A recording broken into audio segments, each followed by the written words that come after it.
Ma'am, we should start, I guess. Okay, sure.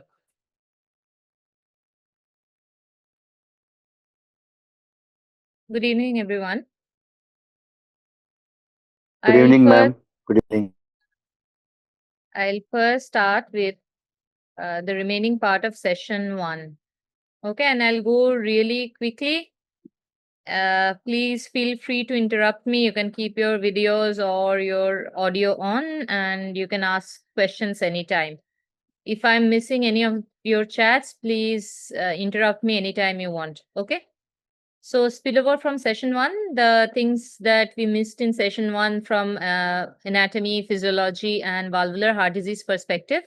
We are going to study branches of aorta, some of the physiological laws of cardiology, MR, AS, AR, that is the remaining valvular heart disease, RHD, prosthetic heart valves, and infective endocarditis. So this is the aorta and its branches. It's a single slide. Why I wanted to show this kind of questions are often repeated especially in MRCP part 1. Some of the clinical questions of the part 2 might also come from these branches of aorta. So aorta can be divided into the root of the aorta, ascending aorta, aortic arch, and descending thoracic aorta. So the first branches, as we studied last time, are the coronary branches. When we come to the arch of the aorta, that is it is a left-sided arch. So the first branch is the brachiocephalic trunk on the right side, which divides into the right subclavian artery and right common carotid artery. From this subclavian artery, two important arteries goes up. One is the vertebral artery and one is the right internal thoracic artery. Both of these are of clinical importance. Any posterior circulation stroke may happen with vertebral artery occlusion, and this internal thoracic artery is or can be used for CABG or coronary artery bypass grafting surgery, though the left-sided artery is used more often. But RIMA, this is also called the internal mammary artery. RIMA or LIMA both can be used for bypass grafts. Okay. So the next branch of the arch of aorta is the left common carotid artery here. Then there is the here left subclavian artery. These common carotid arteries will go up and divide into internal carotid and external carotid artery. Always remember the internal one is the more important one, which supplies the brain and goes and forms the circle of Willis and gives the two major branches in the vein, anterior cerebral artery and the middle cerebral artery. Okay. So subclavian artery, again you see the vertebral artery and the internal thoracic artery or the IMA coming down. And these arteries supply the anterior intercostal arteries. As you remember, the intercostal arteries forms a chain in the neurovascular bundle in the inferior aspect of ribs.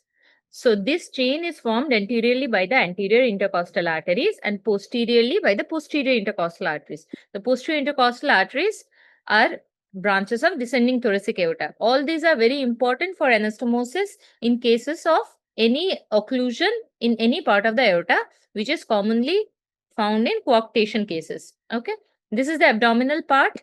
So the frontal branches, these are the single or median branches. The first one is the celiac trunk, which supplies most of the GI tract. It has three important arteries: left gastric, common hepatic, here splenic artery. So celiac trunk, then superior mesenteric artery, then inferior mesenteric artery. Three anteriorly facing single median arteries. Other arteries that supplies the organs are usually paired, like the right renal artery and the right gonadal artery. Okay, and this aorta goes and divides into two terminal branches: right internal iliac and right common iliac and left common iliac arteries, which again gets divided into internal branches and external branches. We have to know this anatomy very well for especially transfemoral cases like transfemoral TAVI and everything. Okay, these are renal artery, again a site of interventions for the cardiologist in cases of renal artery stenosis. So these are the arteries that are not drawn in this diagram: inferior phrenic artery, this and middle suprarenal arteries. These are again paired arteries. Middle inferior phrenic is the first paired artery that the aorta, descending aorta, releases after it pierces the diaphragm and comes down. And middle suprarenal arteries are just above the renal arteries. Then comes the lumbar arteries, which are 8 to 10 in number. which comes from the posterior aspects of the aorta and supplies the vertebral column. Median sacral artery is a single artery again, which comes from the posterior aspect of the aorta. And artery of Adam Kiewicz. Can anybody tell what does this last artery supply? It's okay. We'll move on. If somebody remembers, please type it in the text.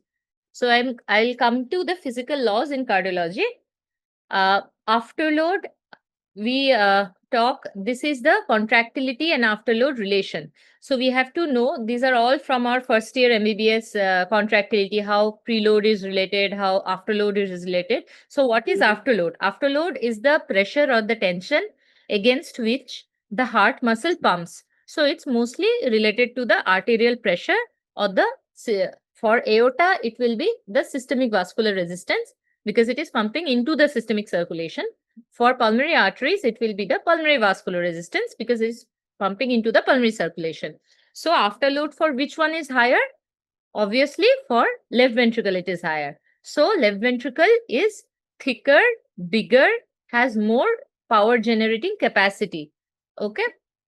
And this is how, with increases in afterload, contractility keeps on decreasing in adult, but not so much.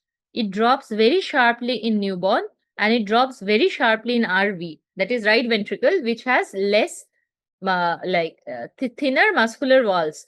So with rise in pressure, there is more chances of failing of a newborn heart or more chances of failing of a right ventricle, which is why if the aorta is occluded, you don't suddenly get a patient in left heart failure because LV is quite strong.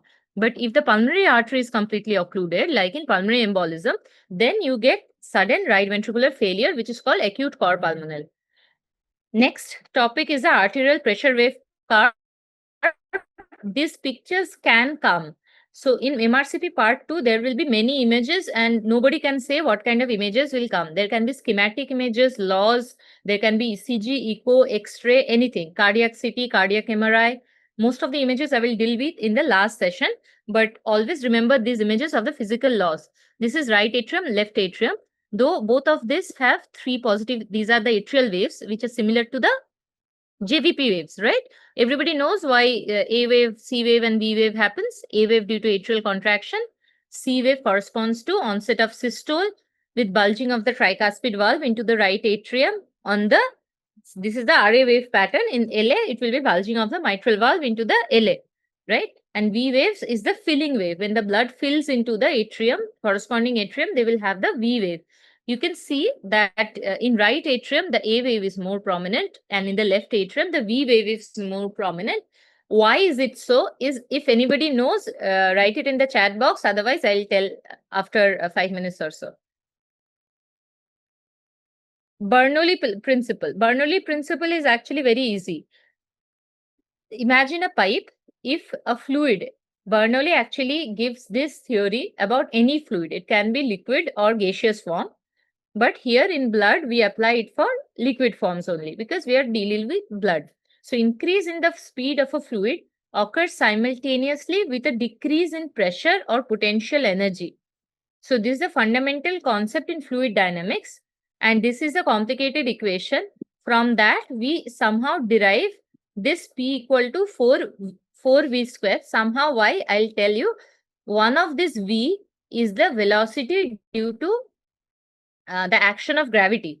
But all these fluid principles that we talk about in cardiac hemodynamics, we consider the patient is lying down and all points of the body are experiencing same amount of gravity. So we ignore the gravity part and what we get is delta P equal to, that is change in pressure is equal to 4 into V square. V is the velocity at which the fluid is traversing an orifice or a canal. This is very important, especially for echo estimation of pressure differences between two chambers or pressure differences across any abnormal orifice like ASD, VSD, PDAs. Okay.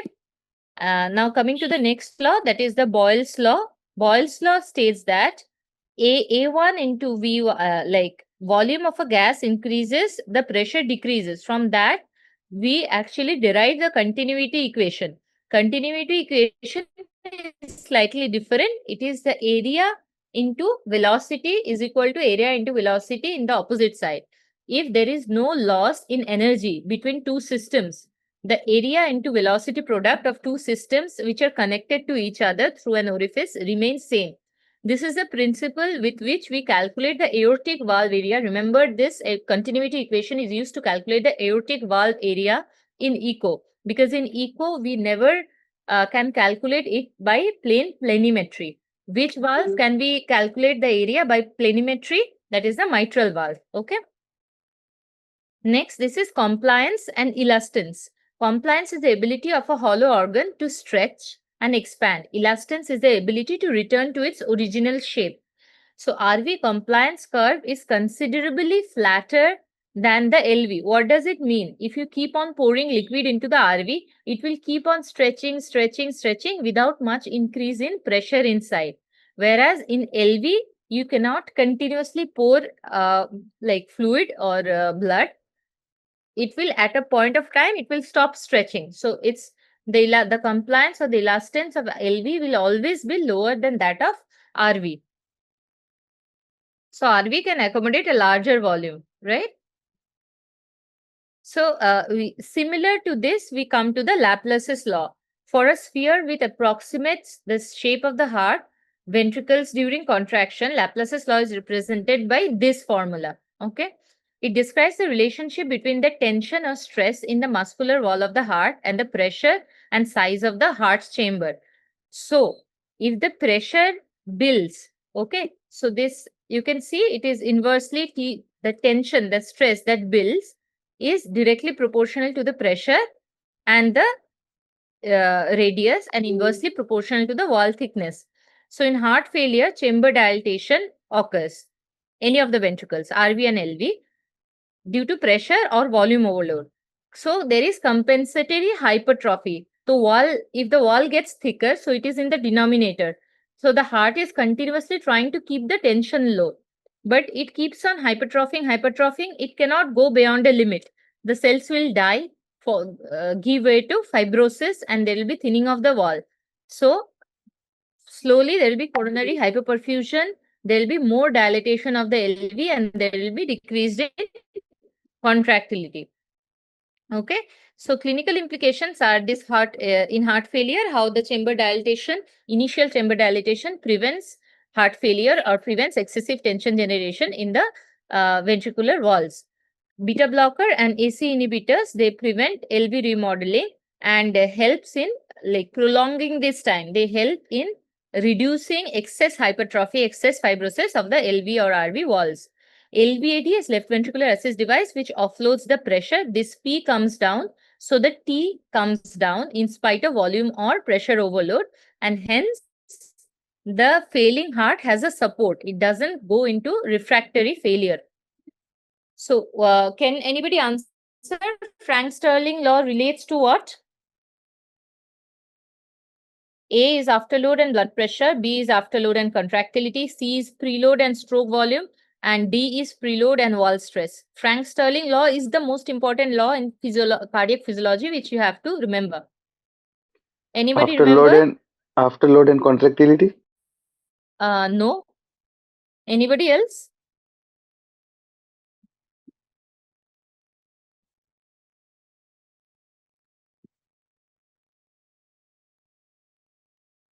Somebody answered in the chat. B, no. Dr. Jane, it's fine. It was a good try because we were discussing about afterload and contractility. But that is the afterload relationship. It doesn't have a name. Preload and stroke volume. We have studied striated muscle stretch reflex, right? So when you stretch a muscle fiber, the more you stretch, the more is the power of contraction. When we have read in physiology, in striated muscle. So heart muscles also work in the same principle. The more you stretch, the better is the contraction. That is basically the Frank-Starling law. In this case, it is a closed cavity. So more the end diastolic volume, the more volume you give them initially for stretching, the better is the stroke volume of the chamber. So Frank-Starling law of the heart states the relationship between the stroke volume and end diastolic volume, which is also called the preload. The law states that Stroke volume of the heart increases in response to an increase in the volume of blood in the ventricles before contraction, when all other factors remain constant. The Frank-Starling mechanism allows the cardiac output to be synchronized with the venous return and arterial blood supply. So the more volume is there, so see, normally the curve is like this, right?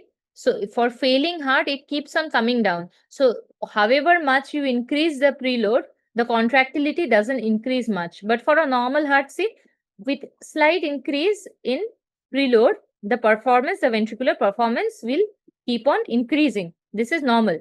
In exercise, it is even better. But in heart failure patient, it comes down, comes down, comes down. So this is the volume needed, stroke volume needed for rest, walking and running. So fatal myocardial depression means that at no volume, the heart generates enough stroke volume to meet the physiological needs even at rest. So this is below the rest line. And in heart failure, it is below the walking line. So at rest or minimal walking also, the patient will have dyspnea, right? Next we come to fetal circulation. Fetal circulation, these are the only 4 things you have to remember. Since PVR is very high, PVR, the lung is collapsed, so pulmonary vascular resistance is very high. So minimal antegrade flow is in the lungs through the RV, PA and into the lungs. This blood is only used for the metabolism of the lungs, not for oxygenation. Okay, so most of the blood will not go into the pulmonary arteries. So where will they go? They will go from the right atrium, pass through foramen level and go into the left atrium. From there to left ventricle and from there to the aorta, right? And this is the ductus connecting the pulmonary artery to aorta. So if not much blood is going to the pulmonary arteries, so most of this blood are getting down into the aorta. And this whole aorta, most of the aorta has mixed saturation of the blood, because the only highly saturated blood is only from the placenta. The mother's blood, it comes through the umbilical vein. If you remember, umbilical vein is a vein that carries oxygenated blood, again, which is the opposite of any other vein. Pulmonary veins and umbilical veins carry oxygenated blood. So this goes, and second is the ductus venosus. This umbilical vein, it connects the ductus venosus connects it to the inferior vena cava, which was carrying the deoxygenated blood from the lower extremities. So this mixed blood goes into the right atrium. Most of it goes into the left atrium. Some come into the RV, goes into the pulmonary trunk. Out of that, most again goes into the aorta through the ductus arteriosus, and some go into the lungs. What happens to this LA blood? LA blood gets mixed with the pulmonary venous blood, which now is a deoxygenated blood because it's the metabolized blood of the lungs. This blood again comes into the LV, goes through the aorta, but this is relatively more oxygenated than this mixed venous blood. So the head gets relatively better oxygenation than the lower part of the body. But this is how the circuit is maintained when the lungs are collapsed and the circulation is connected to the placenta. So immediately after birth, what happens? The ductus arteriosus constricts, allowing all blood leaving the right ventricle to travel to lung via the pulmonary arteries. Now the lung has expanded, and this huge amount of blood goes into the lungs, get oxygenated and comes back as oxygenated blood. Now the foramen oval closes, leaving a small depression called the fossa ovalis. The moment the lung expands, the PVR comes down a lot. So since the PVR is very low, the RA pressure, RV pressure, everything comes down. So the left side pressure is high. So it pushes the arterial septum against the foramen oval. Since it's a flap valve, it closes, and this is called the physiological closure. Anatomical closure occurs over the next 1.5 to 2 years. Sometimes next 2 to 3 months also it can happen. But in 25% of the cases, as we read last time, a POFO remains. That is persistent foramen oval, right? Probe patency is there in a lot of patients. But since LA pressures are always higher, the circulation is maintained. The inferior vena cava now carries only deoxygenated blood, as this umbilical vein and arteries, they all shrivel and atrophies. The ductus venosus degenerates and becomes the ligamentum venosum, and this umbilical veins and arteries, umbilical arteries, they form the umbilical ligaments. So this I wanted to mention because we had questions about prostaglandins and indomethacin last time also we discussed. Here you can see corticosteroid, indomethacin, paracetamol, corticosteroids. Okay, all these things are in red. All these things helps in closure of the ductus. But here see PGE2 is the main thing that keeps the ductus open. So PGE2 infusion keeps the ductus open. Here are the ductus dependent lesions. So some of the lesions that you need to remember why we need the ductus to be open. Either the physiology of the baby is dependent on the ductus for the systemic circulation is either dependent on the ductus flow or the pulmonary circulation is dependent. Where is the systemic circulation dependent? How can it be dependent? If the left side is all atrophic, hypoplastic left heart, critical aortic stenosis, critical coarctation of aorta, interrupted aortic arch, single ventricle. In all these things, left heart output is not good. So the whole body's output has to come from the RV. So the left systemic circulation is dependent on the ductus. And pulmonary flow, which is dependent on ductus, is when the right side of the heart is all atrophic. Means severe tetralogy of Fallot with severe RVOT obstruction, pulmonary atresia, pulmonary stenosis, severe abstinence, all these things. So in all these things, we have to keep the duct open. Okay. Valvular heart disease, we covered mitral stenosis. I will skip right through it. Here we had answered this question, I think, Eisenmenger syndrome. Now we'll start with this quiz. Anybody remembers what this is? What will be the answer? Patient with isolated rheumatic mitral stenosis and atrial fibrillation. Is anticoagulation required? Dr. Rohan, Dr. Jain, Dr. Anusha, anybody? Yes. Dr. Murali? Yes, we will need or Yes, will depend yes. on the CHADS score? Yes. Yes, we'll Yeah, need. will need. Will not depend on the CHADS score. No, because pre-existing Yes. conditions. Depend on CHADS. CHADS score is only for non-valvular AF.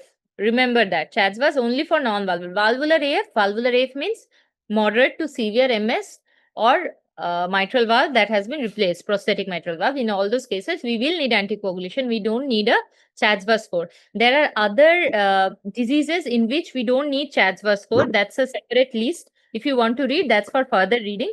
Two important criteria you need to remember. One is HCM, hypertrophic cardiomyopathy, and the other is peripartum cardiomyopathy. Okay. Yes. Mitral regurgitation, the causes everybody knows: rheumatic, infective endocarditis. Mitral valve prolapse is the commonest degenerative cause in the West. For us in India, it is still the commonest cause is rheumatic. Papillary muscle rupture or chordae tendineae rupture in post-MI. Pathophysiology is regurgitant jet from in the mitral valve results in LA volume overload, which in turn causes LV volume overload. Eccentric LV hypertrophy because it is a volume overload, right? And which causes progressive LA dilatation. Again, LA dilatation causes AF and all the things that come with it, pulmonary edema and all that. Symptoms are fatigue, dyspnea, palpitation. Always remember mitral regurgitation, favorite symptom is fatigue. Mitral stenosis, most important symptom is dyspnea, PND. Okay. AR, aortic regurgitation, most important symptom is palpitation. And aortic stenosis, most important symptom is chest pain and syncope. So whenever in MRCP2, there will be clinical scenarios, read the questions very well. What is the primary complaint of the patient? Acute MR causes pulmonary edema, shock, happens in papillary muscle rupture. Chronic MR, the LA gets time to dilate. So gradually progressive dyspnea, atrial fibrillation formation and everything. Signs, so in acute MR, there won't be any LA or LV dilatation because they don't get time to dilate at all. The blood, regurgitant blood, directly goes into the pulmonary circulation from the LA into the pulmonary veins. Signs and Marber, the LV apex will be displaced and hyperdynamic, down and out apex. Soft S1, widely split S2, but not fixed, variably split. S3 gallop can be heard. A pansystolic murmur at apex radiating to axilla, which increases with hand grip but not affected by inspiration, which helps it to distinguish with TR. So increased, just pardon me, just one moment. Yeah, so acute MR, there is sudden development, there is more chances of pulmonary venous hypertension, high risk of death. It happens in ischemic heart disease, most commonly happens in myocardial infarction, in trauma, in infective endocarditis, and during iatrogenically can happen during balloon mitral valvotomy. During PTMC also, acute MR may happen, and acute MR may lead to death. Here you can see how acute and chronic MR, how the heart responds. Okay. So since in acute MR, there is no chance of LALV adaptation, there is pulmonary edema, decreased cardiac output, hypotension, and shock, and this has to be treated immediately. Immediate mitral valve replacement or repair has to be done. Chronic MR, long-standing, larger LA, cardiomegaly, less risky, and long natural history. Treatment is medical, is diuretics, ACI, anti-failure measures, MV repair or replacement, and TEER. What is that? What mitral clip? Everybody knows. Mitral clip is an interventional technique which again cardiologists do. Transcatheter, we go and we take a clip. It's called mitral clip, which is closed. While deploying, we catch two leaflets of the mitral valve and release the clip. So if it is a bigger hole, we catch two ends and we may make the bigger hole into two smaller holes. So we do not completely correct the disease, we just decrease the regurgitant volume of MR, which stops the pathological process of LA enlargement and LV enlargement. Okay.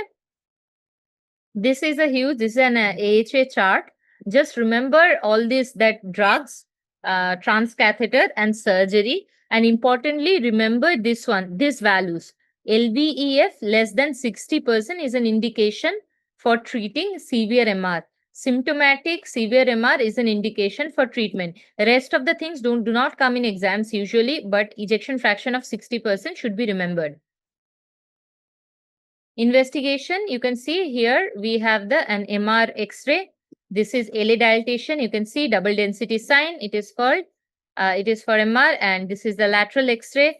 As you know, LA is the posterior most cardiac chamber, so the enlargement will be visible towards the spine.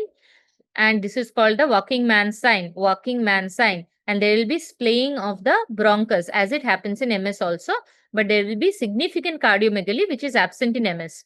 Echo dilated LA and LV. This severe MR is defined by this 40, 50, 60. Affected regurgitant orifice area more than 0.40. Ejection regurgitant fraction more than 50%, and regurgitant volume more than 60 ml. So 40, 50, 60 rule. Angiography can be used, CT MRI only for pre-surgical. This is your ECG that is seen in MR. As you can see here, there is splaying of the QRS. So already LV dysfunction has started.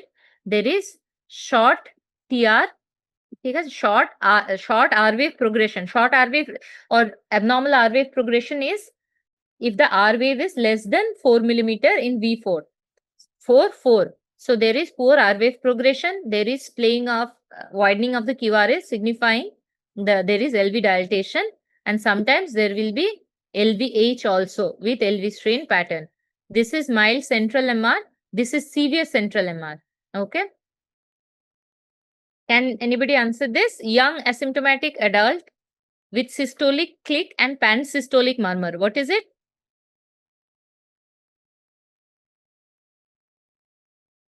What is it?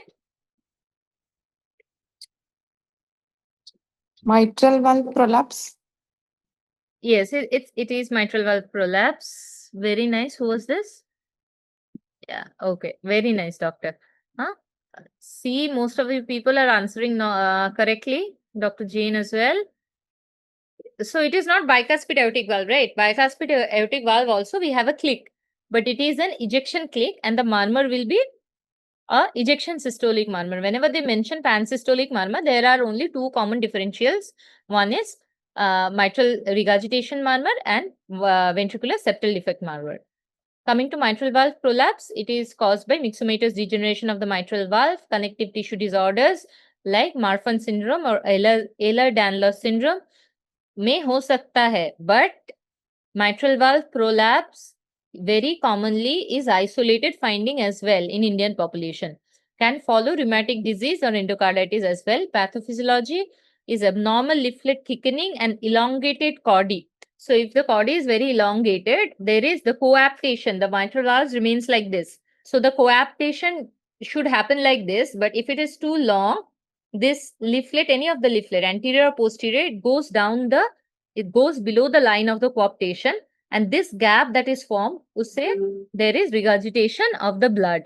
So that causes MR. Symptoms often asymptomatic, mostly asymptomatic. Palpitation, atypical chest pain, anxiety can be present. Rarely syncope, arrhythmias, and sudden death, mostly in Marfan's. Classical find is mid-systolic click, and the murmur occurs earlier. The click occurs earlier, murmur occurs earlier with standing or Valsalva. Okay. Investigation, echo, here you can see the bulging. Both this should be like this. So one of the leaflet is too long. It is bulging beneath the line of coaptation. So this is prolapse. This is actually the posterior leaflet prolapse of the mitral valve. This is anterior leaflet, posterior leaflet. Last session, we will read some basics of echocardiography, because if you get images in MRCP part 2, you will need to be able to answer some of the common echocardiography questions. Halter if symptomatic palpitation. MVP is the most common cause of isolated MR in the developed world, can predispose to infective endocarditis, though prophylaxis is not needed. Treatment is repair, not replacement. Aortic stenosis is again one of the commonest cases to come even in MRCP cases. Etiology, elderly, senile calcific degeneration in young people, the commonest causes bicuspid aortic valve. Rheumatic AS also present, but it is rare. But it is quite common in India. We have seen a lot. Pathophysiology is due to aortic obstruction. There is volume overload. There is LV hypertrophy, decrease in compliance, and in late stages there will be LV dysfunction. And due to decrease in cardiac output, cardiac outflow due to aortic stenosis, there can be syncope, decrease in the blood flow when the body really needs it during exercise and all. And there can be chest pain due to the LV hypertrophy and decreased in coronary perfusion pressures. Okay. Symptoms, classical triad of angina, syncope, dyspnea, ASD. So this first comes angina, then comes syncopes, then comes dyspnea. And the there is a rule of 5-3-2 also.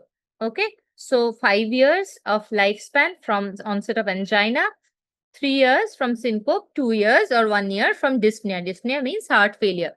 So if this is the natural history, if the patient remains untreated, if the patient remains treated, then obviously we can prolong the lifestyle. Signs and murmur, slow rising, low volume pulse, also known as the pulsus parvus et tardus or anacrotic pulse, narrow pulse pressure, harsh ejection systolic murmur, often with a thrill, commonest murmur to have a thrill, radiates to bilateral carotids. Okay. Soft or absent A2, what is Gallaverdine phenomena? Murmur radiates to the apex, mimicking MR. You're hearing a murmur in the apex also, and in aortic area also, it might just be Gallaverdine phenomena and not a combination of AS or MR. All those things you have to deduce from the physical findings. What is the apex? If the apex is normal, hyperdynamic and in the normal place, then no MR is there. There is only AS, and whatever murmur you're hearing in the apex is the Gallaverdine phenomena. Investigations, ECG will have LVH with LV strain pattern. Another important thing, in AR and MR, there can be a small Q wave in V5, V6. These are signs of volume overload. MR and AR, as you know, are volume overloads. There can be small Q wave in the LV leads, that the LV placed V5, V6. But in AS, there will be typical LV strain pattern, ST depression with LVH. LVH criteria, LA enlargement, RA enlargement, I told you, you should read going back home, because those things may also come in exam. I'm not repeating here. Chest X-ray, post-stenotic dilatation of ascending aorta may be there, or valve calcification may be there. Echo is diagnostic. valve area less than 1 centimeter square is called severe. If echo is not diagnostic, since valve area we calculate from, again, we just now told from continuity equation, we cannot directly do planimetry and calculate. So it might be wrong. So in patients who we are seeing the pressure difference is not too much, but the valve area is coming really low, then what to do? Is it severe AS? Should we send the patient for surgery? Then we go for dobutamine stress echo to assess severity, okay, before sending for surgery. Cath for measuring transvalvular gradient in confusing cases. Medical management for heart failure, but honestly speaking, severe AS has no role of medicines at all. Nothing prolongs survival. So surgery or TAVR or TAVI is the treatment of choice in symptomatic severe AS with LV dysfunction, even if there are no symptoms. Moderate AS with concomitant left heart surgery like CABG. Moderate AS with moderate AR with symptoms, and asymptomatic very severe AS. So this is mild, moderate, and severe AS. These are the parameters of severe AS. What is very severe AS? This Vmax will be more than 5 and this mean gradient will be more than 60. Just increase 1 and increase 10. That is very severe. Even without symptoms, send those patients. These are the echo. Here we can see the aortic valve. This is a trileaflet valve. This is a huge chunk of calcium here. These white things are calcium, all calcified leaflet with very small opening. And this is a continuous wave Doppler against the aortic valve, which shows this huge, long, parabolic findings. Here we trace it and find, see, the Vmax is 4.58. The mean gradient is 52. So this is a case of severe AS. This is aortic regurgitation, very commonly asked question because of the peripheral signs. Etiology is again rheumatic, bicuspid aortic valve, infective endocarditis, Marfan, Ehlers-Danlos, or aortic root dilatation. Pathophysiology is volume overload of the LV. It leads to LV hypertrophy as well as dilatation, increased stroke volume, and wild pulse pressure. When the pulse pressure in an AR patient comes down, it means the LV is failing. The diastolic pressure is rising means the LV is now failing. It cannot accommodate anymore. Symptoms is exertional dyspnea, palpitations, and angina. Palpable or visible pulsations are the commonest finding, like specific findings of AR. Awareness of heartbeat. Acute AR will not cause any of this, palpitations and all visible pulsation. It will directly again cause pulmonary edema and shock. Signs and murmur. Collapsing water hammer pulse with wild pulse pressure, early diastolic decrescendo murmur at left sternal edge, best heard during leaning forward and expiration. Or what is Austin Flint murmur? Austin Flint murmur is a mid-diastolic murmur, hard at the apex. It mimics an mitral stenosis murmur, but it is due to the regurgitant flow falling on the anterior mitral leaflet of like regurgitant AR jet. Peripheral signs is a high yield. You can see, and you have to read it. I will not repeat all the signs, but all of this you have to know. Lighthouse, pulsations in the temple. Then demusset signs is bobbing of the head. Then comes the water hammer pulse. Then we have the dancing carotid sign. We have the Gerhard and Rosenbach signs, that is pulsations in the spleen and the pulsations in the liver. Then we have the Hill sign, which is different, like difference in the pressures in the arms and the legs, right? Then we have Durozio's murmur, and we have the pistol shot. If we auscultate the femoral arteries, there will be pistol shot systolic sound. Okay, this is the list of all the sounds. We will have this slide, so you can memorize. It's pointless to go one by one, but you have to remember all of this because any of this can come. Commonness will be the Bispherian's pulse or Corrigan's sign, or Hill sign. What does it mean? Austin Flint murmur, all these things. Okay. Investigation, again, LVH volume overload type, which I mentioned. There will be a small notch, small Q waves in V5, V6, and LV strain pattern may or may not be present. Chest X-ray will have cardiomegaly. It's a volume overload situation. Echo will have regurgitating jet.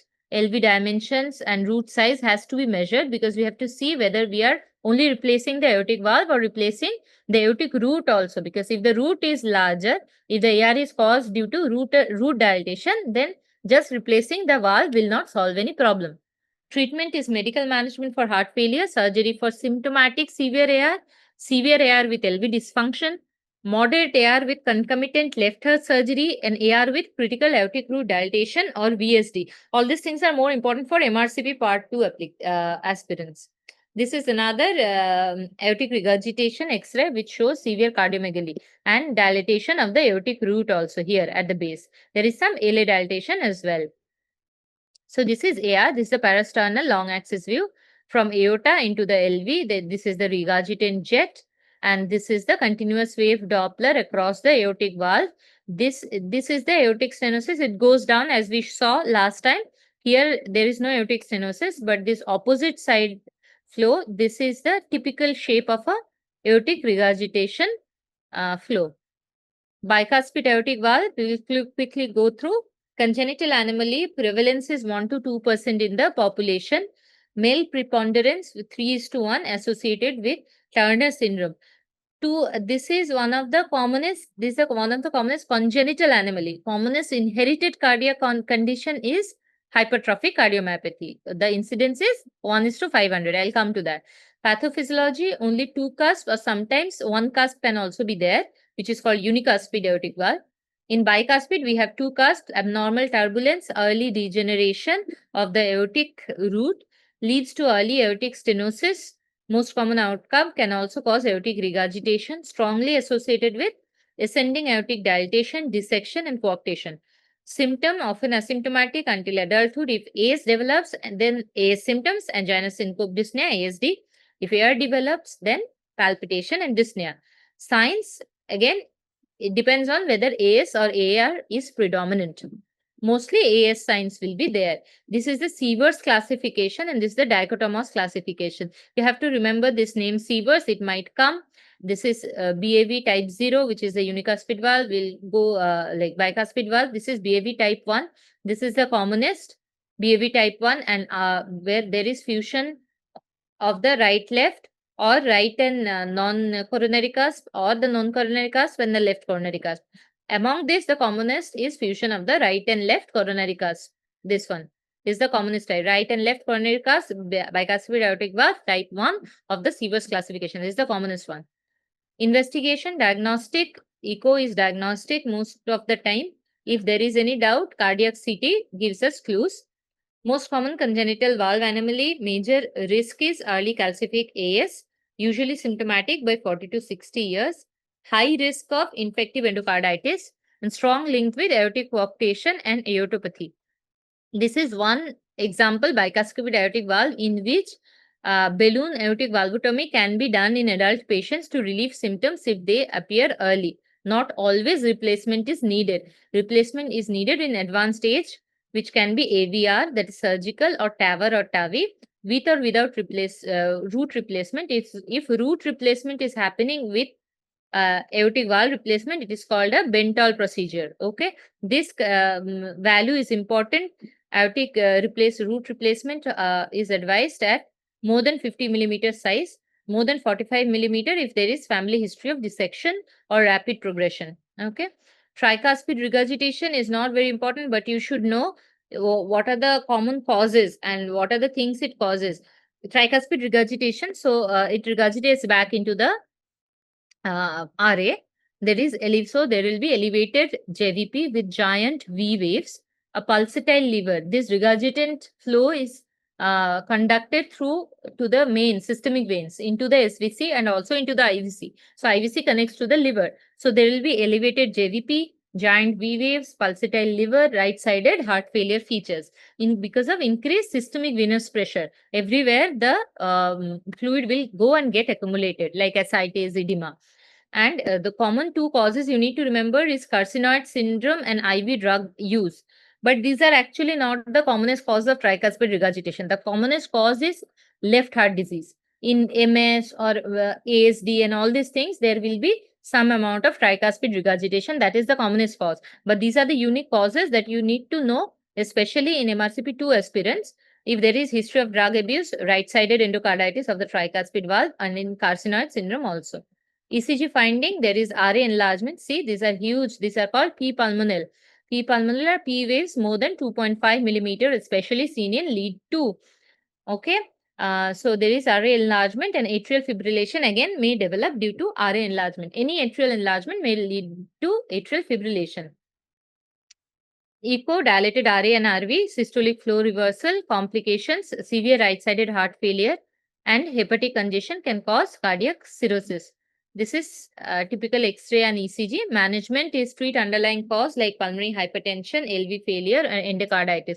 You have to know primary MR and secondary MR. Primary MR means primary TR, secondary TR. Primary TR is primary problem with the valve, either with the valve ring or the valve leaflets, like endocarditis and all these things, or carcinoid syndrome. But secondary TR is when high pressure or volume forces the tricuspid valve open. That happens most commonly in pulmonary hypertension cases like MS or ASD. Okay, diuretics for congestion, surgical repair or replacement if severe and symptomatic. Even moderate to severe TR, sometimes we leave if there is no RV failure or RV dilatation. Those will anyway come down with left-sided surgery. But if the TR is severe and the TB annulus is more than 40 millimeter, then tricuspid valvuloplasty is advised along with left heart surgery. Read this TR murmur, which is pansystolic, increase in inspiration, it's called the Carvalho sign. TR with drug use, think endocarditis. TR with diarrhea, flushing, and wheezing, think of carcinoid. Hepatic pulsation and prominent V waves are hallmark sign.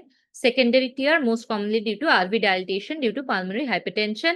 And Himalayan P waves are seen in TR due to Ebstein's anomaly. Acute rheumatic fever, I think all of you know it much better than me even. So it happens in children between 5 to 15-year-old. This is the cause that leads to our rheumatic heart disease, right? So there is fever, joint pain, rash, swelling, abdominal movements, all these things.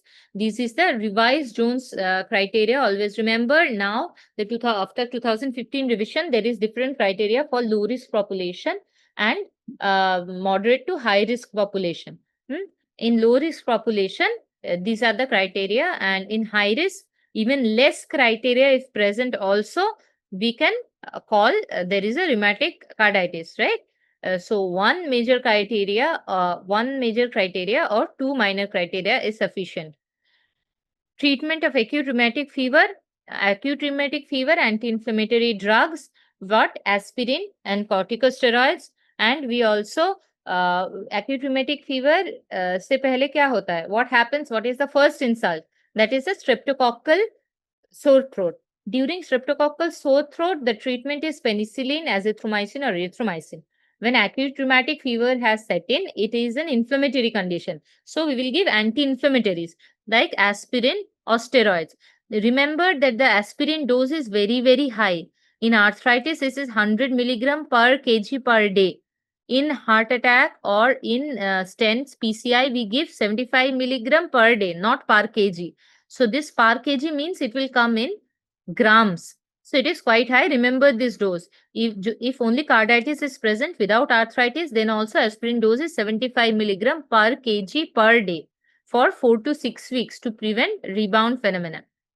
And prednisolone can be given in severe cases. The dose is 2 milligram per kg per day in divided doses for 2 weeks. When we are tapering down the steroids, the aspirin has to be started before that, or there can be rebound arthritis and carditis.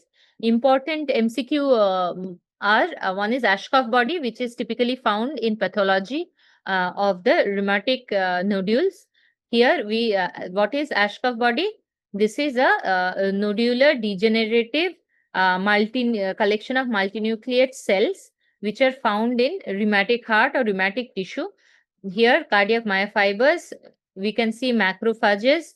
Okay, and this active macrophages with abundant cytoplasm and caterpillar-like or owl-like nuclei.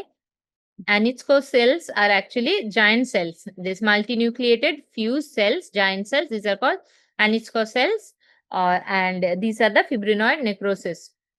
Sorry, we'll go back, and this is very important. These things can come in part 2. This is erythema marginatum. Always they will confuse with erythema nodosum and marginatum. Marginatum you can easily make out because there is clearly a ring-shaped lesion, and these are large lesions present in extremities, especially in arms and legs. And here you can see the subcutaneous nodules just above the joints here, this mostly in the extensor surfaces. Okay. This is the dose of what dose you're supposed to give in streptococcal, group A streptococcal infection. So this is the thing. First, gas infection, group A streptococcal infection that leads to ARF. Very small percentage, around 5% will go to acute rheumatic fever. Out of them, around 1 to 2% will go and develop rheumatic heart disease. So the patient can die at any point in ARF or RHD. If there is death in ARF, the cause is severe myocarditis, and in RHD, the death can be due to valvular dysfunction. Depends on which valvular dysfunction it is. Can be heart failure, can be arrhythmia, stroke, infective endocarditis, systemic embolism, anything. Repeated episodes of ARF is needed to form RHD. So it is very, very important at this stage to give them secondary prevention prophylaxis by penicillin. Okay. So etiology, everybody knows through molecular mimicry of group A streptococcus infection that mimics the heart valve tissue. Pathogenesis is molecular mimicry, inflammatory lesions. We already discussed about Ashcroft bodies, granulomas with anisphore cells. Valves affected, the commonest valve affected is mitral valve. Most common lesion is MS. Most common combination lesion is MS plus MR. Aortic valve is the second most common involved lesion, in which AR is more common than AS. Rare is tricuspid and pulmonary involvement, but they can also be seen especially in the Indian subcontinent. So the history of repeated sore throats in childhood will be there. Dyspnea, orthopnea, palpitation, fatigue, hemoptysis in MS. Whichever valve lesion predominance, those kind of clinical features will be there. Signs as per the valvular lesion, important thing to remember is the Carey-Coombs murmur. This is a transient murmur. It is present during the acute rheumatic fever, goes off after that. It is not due to mitral stenosis, but it is due to a formation of a stenotic area in the mitral valve due to swelling, inflammatory swelling of the mitral valve leaflets. It is called Carey-Coombs murmur, cooing murmur. It happens only during the acute phase and goes off after the resolution of the acute rheumatic fever. Investigation, echo diagnostic, valve thickening, commissural fusion, and doming. There is a World Health Federation WHF criteria for rheumatic valve disease. You can go and read it for further reading. ECG, there can be AF, LA enlargement, and right ventricular hypertrophy, since mitral stenosis is the commonest lesion. Chest X-ray also, there will be LA enlargement, pulmonary congestion. Management is primarily through benzathine penicillin, medical management. That is for benzathine penicillin is for secondary prevention. Medical is diuretics, rate control. Once RHD has set in, the treatment is exactly like any valvular heart disease. Just the addition is that you have to add penicillin prophylaxis in the affected patients. So what is the dose of the penicillin G? 1.2 million units in any adult. In children below 27 kilograms of weight, 6 lakh units intramuscularly every 4 weeks is the general rule. But in high-risk population like in India, we have to give them every 3 weeks. Penicillin B can be given 250 milligram BD dose, but that is 5 times less potent than the injectable penicillins. Sulfadiazines and macrolides are only given if there is documented penicillin allergy. How long should you give? This is also quite commonly asked. Rheumatic fever without carditis, 5 years or until 21 years of age.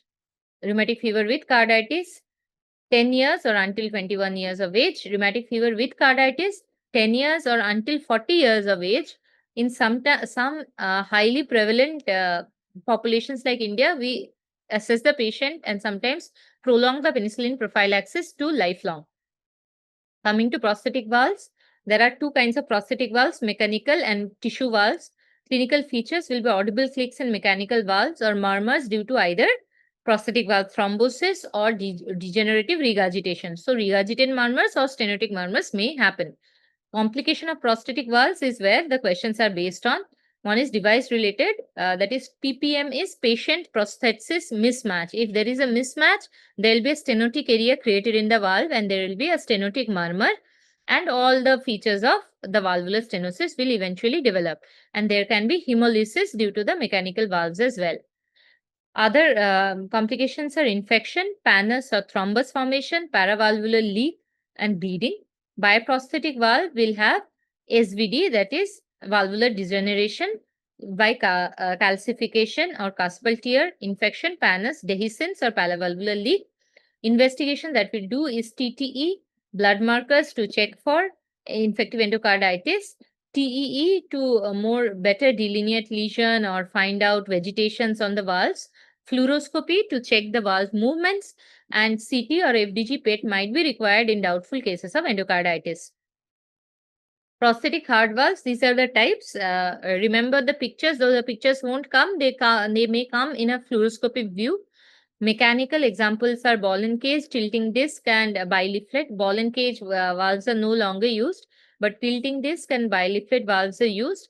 One Indian valve everybody should know is the TTK Chitra valve, though it is unlikely to come in MRCP, but may be mentioned because of the fact that TTK Chitra is a bileaflet valve, but it is not radio opaque.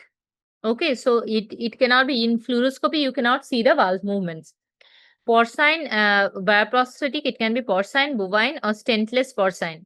Okay, these are the examples. So advantages and disadvantages of bioprosthetic and mechanical. See, the main advantage of bioprosthetic over mechanical is that it doesn't need anticoagulation for a longer time. So people with higher bleeding risk, a bioprosthetic valve will be prepared. But their main disadvantage is they degenerate very early. So every 10 to 12 years, you have to keep on redoing the surgeries. And these are large open heart surgeries. It's very difficult to convince people.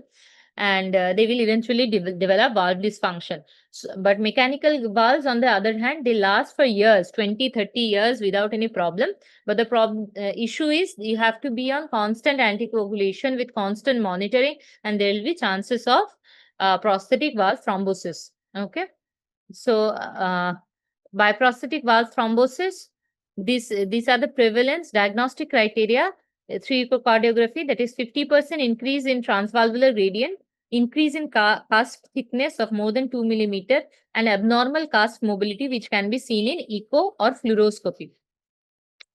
Treatment options are surgery, thrombolysis, transcatheter, valve-in-valve techniques, and system oral anticoagulation. For patients who are hemodynamically stable and not very sick, we go for thrombolysis and systemic oral anticoagulation.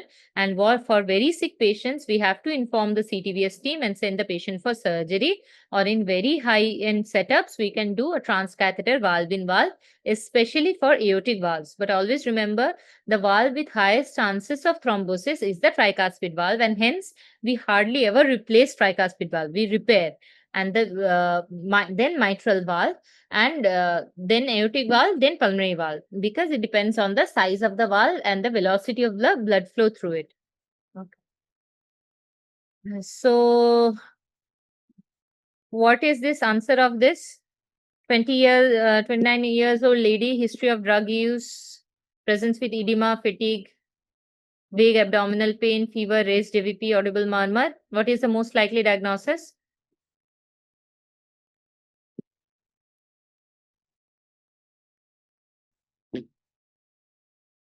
Somebody has answered C. Yes, it is indeed tricuspid endocarditis, as we were discussing. Good. History of drug abuse is there, right? And Budd-Chiari syndrome, the abdominal symptoms will be much more. Now coming to infective endocarditis. Types: native valve of prosthetic valve endocarditis, acute or subacute and chronic. Culture negative endocarditis are caused by Coxiella burnetii, which causes the Q fever. Hassett group, Bartonella, aspergillosis, etc. Giant vegetations, all these are MCQ points. I have not written in detail. Giant vegetations are caused by staph. Organisms, the most common organisms are viridin streptococci.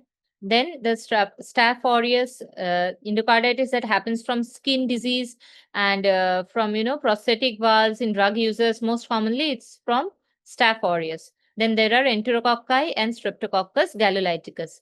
Right-sided endocarditis happens in drug users because of the venous system directly connects to the right atrium. Clinical features are fever, features of heart failure like shortness of breath, fatigue, splenomegaly, anemia, and fever. In any cardiac case, think of infective endocarditis first. Okay. Then predispositions are IV drug users, prosthetic valve, congenital heart disease, CIEDs, cardiac implantable electronic devices like pacemaker, ICDs, and CRTs, and immunocompromised patients. So prophylaxis indicated at this, not indicated, you don't have to remember, just remember the indicated. Prosthetic cardiac valves, previous infective endocarditis, unrepaired cyanotic congenital heart disease, or completely repaired congenital heart disease with prosthetic materials, cardiac transplant recipients with cardiac valvulopathy, and rheumatic heart disease if prosthetic valves or prosthetic material was used in repair or replacement. So all these things are indications. So in NICE has not, NICE is the UK guideline, everybody knows, I'm sure. So they have not released any newer guidelines. Their last guidelines were released in 2015, which says that no antibiotic prophylaxis is needed. But if questions come, you have to remember these are the conditions in which prophylaxis has to be given. And these are the drugs with which we give prophylaxis: amoxicillin, clindamycin, azithromycin, ampicillin. Just remember the names, not all dose has to be remembered. So these are the risk factors: native valve, pathogens, it goes, pathogen proliferation, they form vegetations, which are very resistant things for antibiotics to penetrate into, and hence in infective endocarditis, we have to give antibiotics, IV antibiotics for a very long time. These are the peripheral stigmata of infective endocarditis. Splinter hemorrhages, are these longitudinal hemorrhages in nails. This is conjunctival small hemorrhages. Then these are, what are these? Janway lesions that are present in palm and the soles, and these are painless. So in palm and sole, painless. In fingers and toes, they are painful. These are osseous node. These are all due to peripheral embolic phenomena of infective endocarditis. These vegetations goes and blocks small arterioles in various parts of the body and causes this manifestation. This may come as visual clues in your MRCP part 2. Another thing that happens in retina, anybody can name what is found in retina in infective endocarditis? Okay, I'll move on. It is called Roth spots. Roth spots. So Duke's criteria, you don't have to memorize. I have given here because just before exam, go through the Jones criteria, go through the Duke's criteria. Otherwise, you will forget. Okay. This is the Duke's criteria for diagnosis of infective endocarditis, and he heavily dependent on blood culture findings and echo findings. Management is transthoracic echo. If not sure, then go for transesophageal echo. Blood investigations, including blood cultures from two sites at least 30 minutes apart. Treatment is anti-failure measures, surgery, but most importantly, whenever you suspect endocarditis, start antibiotics empirically, because you will get the culture reports after 48 hours or 72 hours. Before that, the patient might die because infective endocarditis is a cardiac emergency. Treatment duration typically 2 to 6 weeks. For native valve, more than 6 weeks. For prosthetic valves, ampicillin or ceftriaxone for 4 weeks with gentamicin for 2 weeks. This is what you should remember. There are very many variations. Don't have to remember. Also remember, for staph, we need to add rifampicin, and ampicillin doesn't work. So flucloxacin or oxacillin has to be given, and clindamycin might be tried. And we don't usually need gentamicin because staph is usually gentamicin resistant. But in severe infection, sometimes rifampicin plus gentamicin combination is given for more than 6 weeks. Surgical indications are large vegetations, refractory heart failure, extension to perivalvular space like causing abscess, pseudoaneurysms, or causing complete heart blocks, AV block, resistant or difficult to treat organisms, and treatment failure. Antibiotics are not working properly, patient is febrile, then we go for surgery and removal of the vegetation and the entire valve. Now coming to question and answer, we do not have time, so we will move on with session 2. This is for further reading. You can keep a snapshot and you will anyway have the slides. I will be mailing the slides to the coordinator, and they will mail you the slides on your individual mail so that you can go through the slides again. Okay. Now I will go to actually your intended session 2, which again we are falling further behind. This is your session 2, heart failure and cardiomyopathies. We have around 20-25 minutes, so I'll just go through the heart failure. If anybody has any questions from the valvular heart disease part, you can ask or just write down in the chat box. Session 2 is heart failure and cardiomyopathies. It's a small session, but I don't think we'll be able to finish today. Again, we'll have to take this last part into the next session. Heart failure definition and types, heart failure medication, non-pharmacological management, and cardiomyopathies. So heart failure definition, what is heart failure? Everyone knows heart failure clinical syndrome with current or prior symptoms or signs caused by a structural or functional cardiac anomaly and corroborated by at least one of the following: elevated natriuretic peptide levels or objective evidence of cardiogenic pulmonary or systemic congestion. This is the latest ACC definition. The stages are at risk, pre-heart failure, and advanced heart failure, stages A, B, C, and D. Classification, now, as you all know, there is heart failure with reduced ejection fraction, heart failure with mildly reduced or mid-range ejection fraction, that is 41 to 49%. Reduced is less than 40%. Preserved is more than 50%. Improved ejection fraction is the newest criteria that is added with heart failure with a baseline ejection fraction of less than 40%, but a 10-point increase from baseline LVEF and a second measurement of more than 40%. So patient that comes with 35% ejection fraction and heart failure, you give them medication. After 6 months, you review the echo and the ejection fraction is 45%. So this person will be heart failure with improved ejection fraction. Okay. Any confusion? Etiology, commonest etiology is worldwide is now ischemic heart disease. Apart from that, cardiomyopathies, which can be 3 types: hypertrophic, restrictive, and dilated. There can be other types as well. I'll come to that later. Valvular heart disease, pericardial diseases, or cor pulmonale. Cor pulmonale means any right-sided, like any lung disease causing right-sided heart failure is called cor pulmonale, which can be acute, like in cases of pulmonary embolism, and chronic, like in cases of, say, COPD.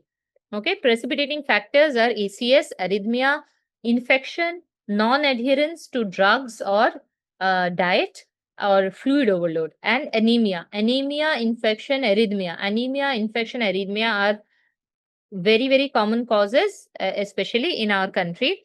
Clinical presentation, in acute pulmonary edema, if the patient comes with left heart failure, acute pulmonary edema, there is dyspnea, orthopnea, pink frothy sputum. In more chronic course, Sorry there will to be, interrupt. I think the screen is freezed because the screens are not visible to the aspirants. the screen, I can see the screen. Is there any issue? So Can you hear actually, ma'am, my? yes, ma'am, we can hear you. We can only see the thank you screen. Oh, You need to click on this one slide, I think. wait. I had shared it actually. Wait, just a moment. Can you see now? Can you see now? Yes, yeah, Yeah. yeah. So it's, sorry. it's fine. Yeah, sorry. So these are the agenda or objectives. Okay. So this is the universal definition, the definition, stages, and classification. Okay. As we mentioned, stages: at risk stage, that is stage A, where we have the risk factors for heart failure, but the patient is not in heart failure. The heart is not affected so much. Pre-heart failure, stage B, where the heart is affected, heart has structural problems, so the patient has not gone to heart failure. Stage C is heart failure has already happened. Patient has current or prior symptoms, is being managed on medication. And advanced heart failure is severe symptoms. Patient is almost always symptomatic. So in reference to heart failure, you need to know the NYHA classification as well. I have not put it on the slides, but I want you people to read it. On fifth session, I'm going to take a little quiz. So I would put questions from there, and you need to go through the NYHA classification. Okay. This fourth classification, reduced ejection fraction, mid-range ejection fraction, preserved ejection fraction, and improved. This improved ejection fraction questions might come because it is a newer addition. So etiology are this: clinical presentation, acute presentation, dyspnea, orthopnea with pink frothy sputum. Chronic presentation will have bendopnea, paroxysmal nocturnal dyspnea, dyspnea on exertion, abdominal fullness or pain. This is due to right heart failure. The liver enlarges, there is ascites, so abdominal fullness or pain. Pedal edema, there can be palpitations, which can be due to both volume overload as well as arrhythmia. You have to know that palpitation also occurs due to volume overload, not only because of arrhythmia. And there can be pre-syncope also due to low cardiac output. Patient might present acutely as cardiogenic shock as well, hypotension with cold peripheries and oliguria due to renal shutdown. Management is investigation and treatment. Investigation will include ECG, echo, NT-proBNP, very importantly, ABG, and adjunct will be CRP to screen for inflammatory conditions and infections, CBC to screen for anemia, blood sugar, in electrolyte imbalances. Hyponatremia is very common in heart failure and is a poor prognostic factor. Potassium abnormalities, hypo or hyperkalemia can be present as well, and renal function, because cardiorenal syndromes are very common too. Treatment in acute: oxygen, diuretic, vasodilators, anxiolytics, inotropes, and CPAP. That's it. All other medications that you know of heart failure are not because for acute treatment. They are for mortality reduction or long-term treatment that gives improvement in lifestyle, improvement in longevity. Okay. Chronic is symptom relief, improved survival, and improved LV function. These are our three criteria, three needs of treatment. So treating comorbidities is true for both acute and chronic: renal dysfunction, electrolyte imbalance, hypertension, anemia, infection correction, depression, frailty, as well as other comorbidities. Like in an obese patient, if obstructive sleep apnea is present, abnormal obstructive sleep apnea needs to be treated. Weight needs to be managed. Okay.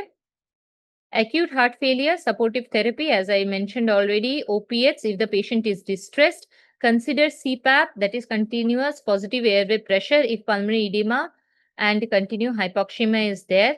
Doses I have written in bracket, you can remember. Give oxygen if SATs are less than 95% or in less than 92% in COPD. Sit upright. This I have taken from the Guy and St. Thomas. That's a huge NHS, it's a huge NHS trust in London. It is there stepwise what you need to give. You need to check urine output, blood pressure, mixed venous saturation, lactate, base excess, electrolytes, and hemoglobin. Give oxygen, then check for acute myocardial infarction. If present, you have to treat that. Consider CPAP, GTN only if the patient is hypertensive and normotensive. For pulmonary edema, give IV furosemide. Here they have written 40 to 80 milligram, but in furosemide, the highest dose is 200 milligram. You can go up and up if there is no hypertension. For edema relief. Possible role of dobutamine, particularly when there is systemic hypoperfusion. It causes systemic small vessel vasodilatation, and increased contractility of the heart. So, when mixed venous saturations are less than 65%, dobutamine is advised. In hypertensive or cardiogenic shock, here it's said, please call cardiology's STR. In PACES also, you need to answer that you need to contact the cardiology consultant, because they will dictate the starting of inotropes, MCS, that is mechanically circulatory systems, and reperfusion management like PCI or CABG. Beware that lower cardiac output may not present only with volume overload features, but also with vague second, fatigue, syncope, pre-syncope features as well. That is poor tissue perfusions. Non-pharmacological interventions include in all type of heart failure: fluid balance, daily weight checking, fluid restriction to 1 to 1.5 liter per day if overloaded, and 2 to 2.5 liter per day if at dry weight. Awareness of salt intake, avoid a low salt, high potassium diets, usually less than 5 gram per day.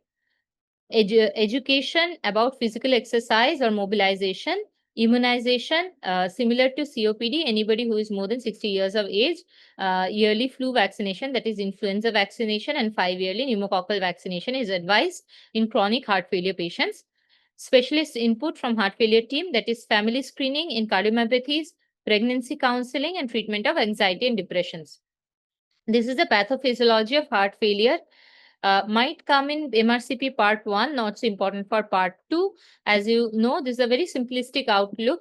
Pressure overload causes increased systolic wall stretch. Physiological transducer, it causes ventricular remodeling into concentric hypertrophy. Volume overload causes diastolic wall stress. It again causes a different kind of ventricular remodeling, which causes eccentric hypertrophy. Okay. So the series in sarcomeres increase in series or lengthens, and here there is parallel sarcomeres increase in numbers or hypertrophy. Here, this is the neurohormonal. Again, a simplistic. It's much more complicated than this, but just remember there are many receptors throughout the body.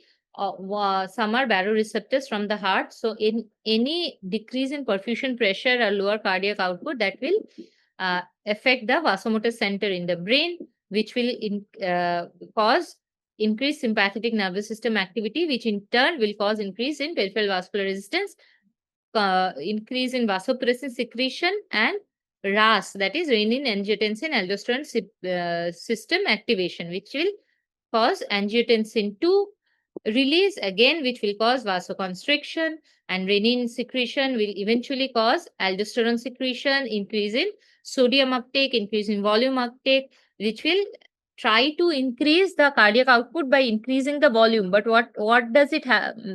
Like, what it leads to? Pulmonary edema, it leads to peripheral edema. Okay.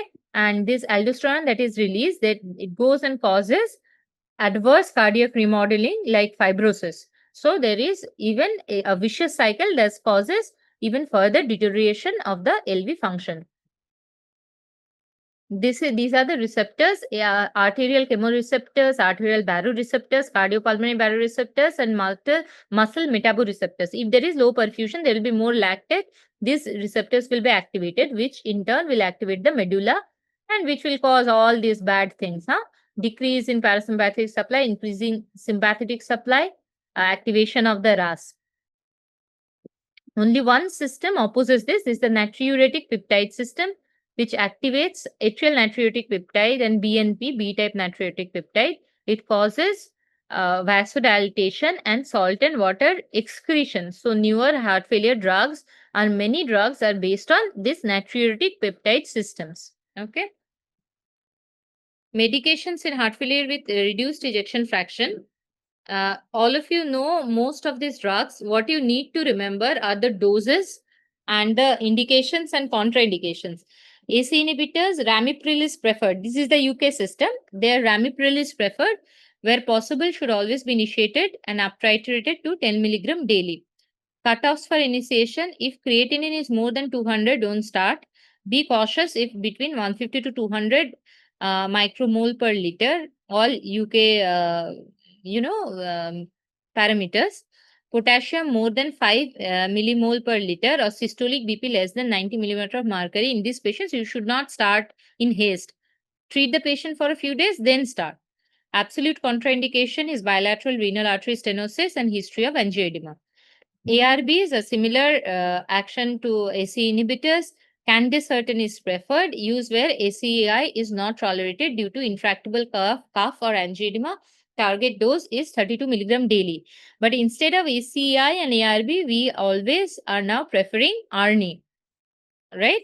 But ARNI has a slightly higher hypotensive effect. So in patients with borderline BP or normotensive patients, ACI might be a better choice, but that is nowhere written in the guideline. That is what is the usual cardiological practice. Beta blockers has many functions in heart failure. Bisoprolol is preferred. What are the other ones? Carvedilol and nebivolol. Carvedilol is both alpha and beta blockers, and nebivolol has a additional endothelial NO mechanism by which it causes vasodilation, and hence all these three are very good options. Metoprolol is another drug extensively tried and tested in heart failure and can be used. mineralocorticoid receptor antagonist, spironolactone and eplerenone. Again, I have to mention eplerenone has been found in different studies to be more potent and safer, less androgenic side effects. So, if you give spironolactone to patient, but you have to always see there is no recent history of myocardial infarction. If there is recent myocardial infarction, or if there is androgenic side effects like gynecomastia, then start eplerenone. But eplerenone is a slightly more expensive drug. The target dose is 25 to 50 milligram OD. SGLT2 inhibitors, these are not mentioned in your UK guidelines, but this is universally mentioned everywhere in ESC European guidelines as well as heart AHA. SGLT2 inhibitors, empagliflozin is preferred. Dapagliflozin can also be given. For EMPA and DEPA, we have various studies that proves their metal in heart failure patients. Only in cases where you have to be very cautious is history of ketoacidosis, especially in type 1 diabetes patient. They will develop ketoacidosis very easily. Do not give them. In hypovolemic patient, again, higher chances of ketoacidosis. Do not give them. In presence of active infection, sepsis, especially genitourinary sepsis, it is contraindicated.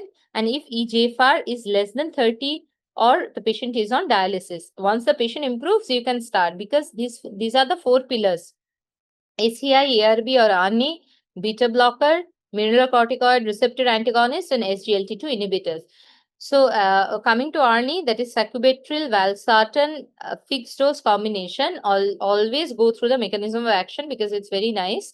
And this has very many studies which has proved that ARNI are better, even better than ACI or ARBs in heart failure. So, they need to be started in patients of NYHA class 2 to 4 symptoms. On a stable dose of ACI or ARB, we change them. We do not never give them in combination.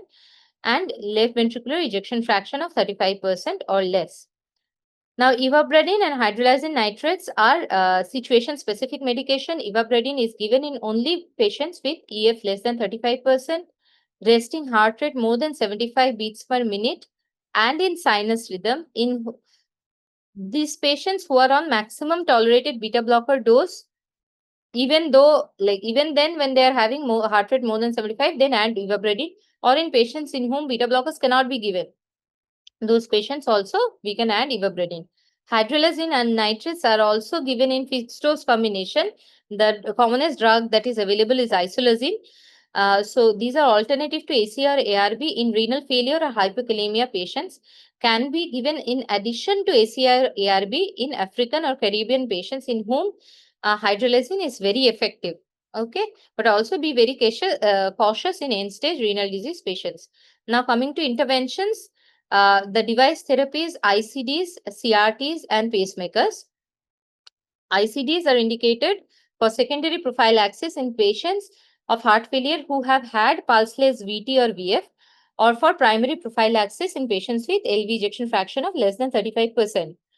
Biventricular pacing is also known as cardiac resynchronization therapy, which has 2 types: CRTP, that is CRT with pacemaker, and CRT with defibrillator. The difference is only in the right ventricular lead. It is either a pacing lead of a pacemaker or it is a ICD defibrillator lead.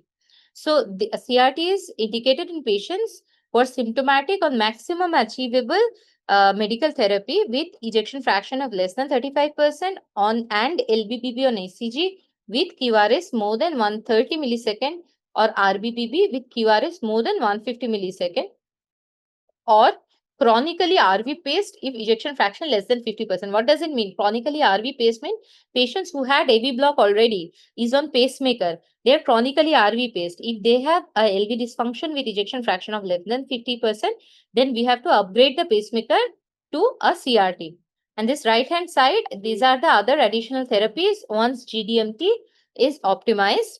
In select patients with heart failure of ejection fraction less than 35%, and suitable coronary anatomy means ischemic heart disease patients with heart failure with ejection fraction less than 35%, surgical revascularization is the treatment of choice. We can go for PCI, but surgical revascularization by CABG is the treatment of choice. Now, NYHA 2 to 4, heart failure with reduced ejection fraction, and severe secondary MR. What is secondary MR? Primary MR is a problem with the valve leaflet or the chordae or the papillary muscle.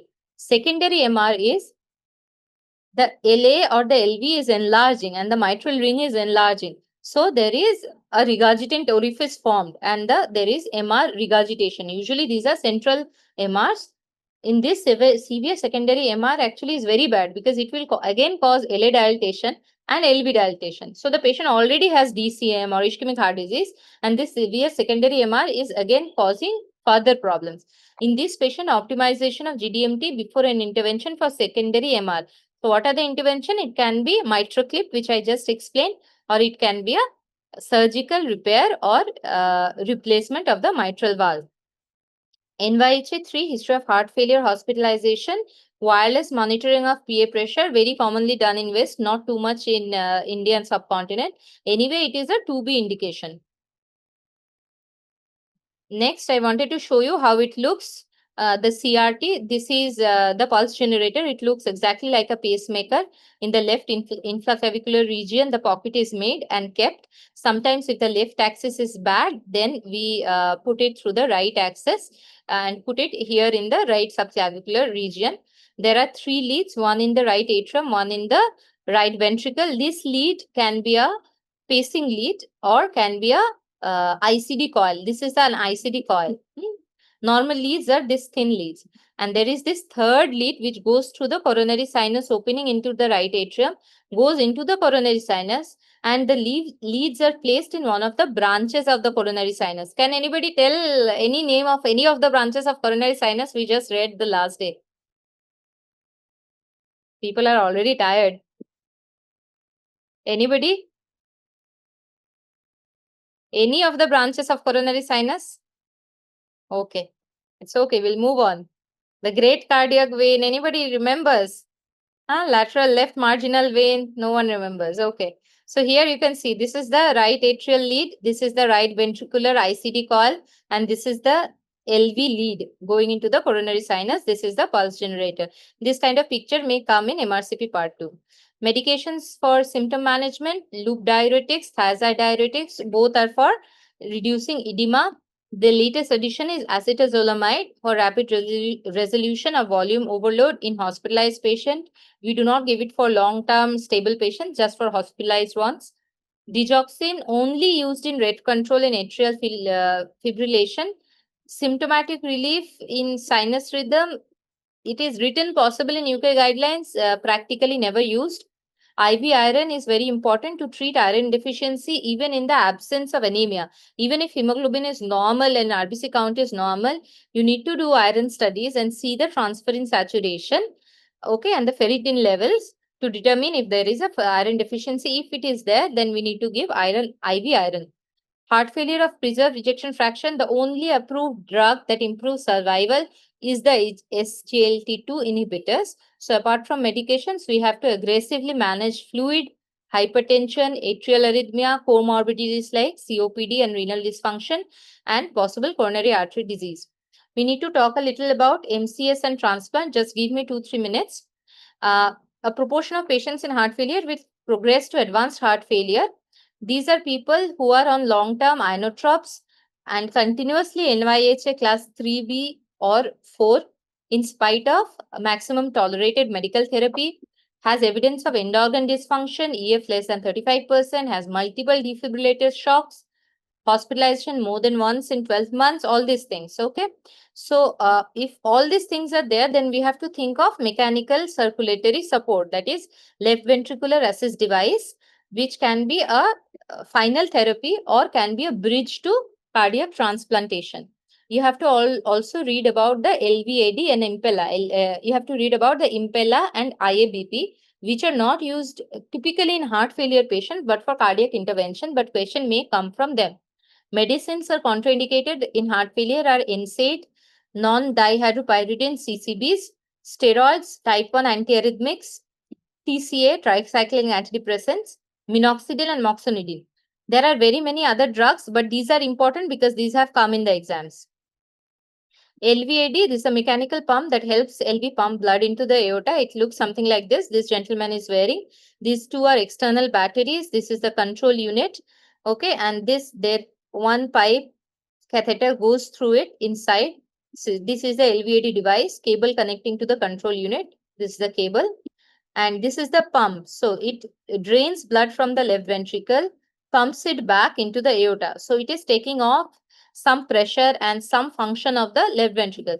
This is an example of the left ventricle assist device. There can be right ventricular assist device as well. And if both devices are used simultaneously, it's called biventricular assist device. There is no separate biventricular assist device. Two devices has to be used together. So LVAD can be a bridge to transplant or a destination therapy and is placed surgically. Benefits are improved cardiac outputs, relieves heart failure symptoms, and prolonged survival. Complications can be infection, thrombosis. It's an external material, a metallic outside inanimate pump. So it can be infection, thrombosis, bleeding, or right heart failure due to unassisted RV. Means in heart failure patients, if only LVAD is used for a long term, the RV pressures we are not mitigating. So the RV fails. That can also be one of the cause of concern. Monitoring is by INR. Anticoagulation has to be used universally. Device parameters and echo to see positioning of the catheters inside the LV and the aorta. Heart transplant, these are the indications and contraindications. Indication is end-stage heart failure, refractory to therapy. Criteria is EF less than 20%, peak VO2 less than 14 ml per kg per minute.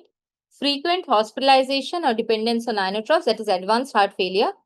Contraindications, there are many, but this four you have to remember.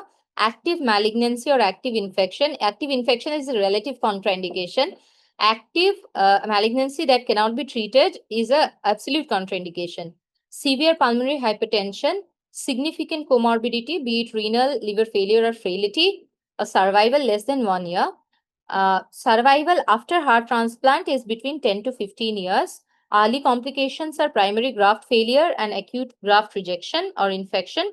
Long-term issues are chronic rejection, malignancy due to immunosuppressants that has to be used, or renal dysfunction due to calcineurin inhibitors.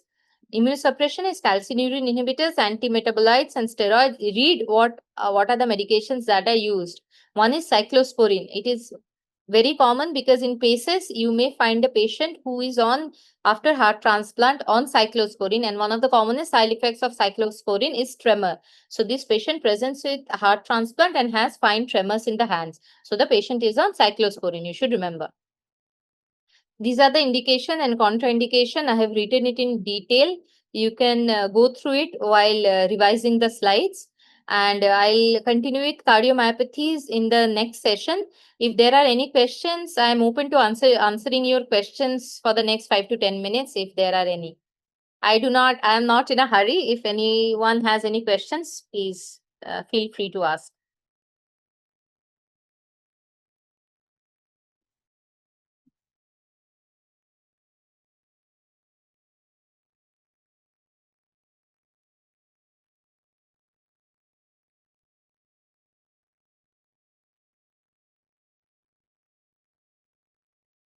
Somebody has slider not moving. Okay. After that, nobody has any questions, I see. So we can conclude the session and continue the cardiomyopathies in the next session, or would you want me to continue for 30 more minutes because it will need significantly more time? Yeah. Okay, then. I would ask the coordinator if we can stop sharing at this moment, and I'll take up the Thank session. you, ma'am. Yeah. Yes, ma'am. Sure. We'll schedule the classes after in the middle of October, like that. Thank After you, the ma'am. festival is over. Yeah. Okay. Thank you, ma'am. And if to all the students who are attending, if there are any queries or anything you would like me to elaborate more on, please communicate it with the coordinator or write it in the chat box. I will prepare my slides accordingly from the next time. Thank you so much for the attention. Bye-bye. Good night, everyone.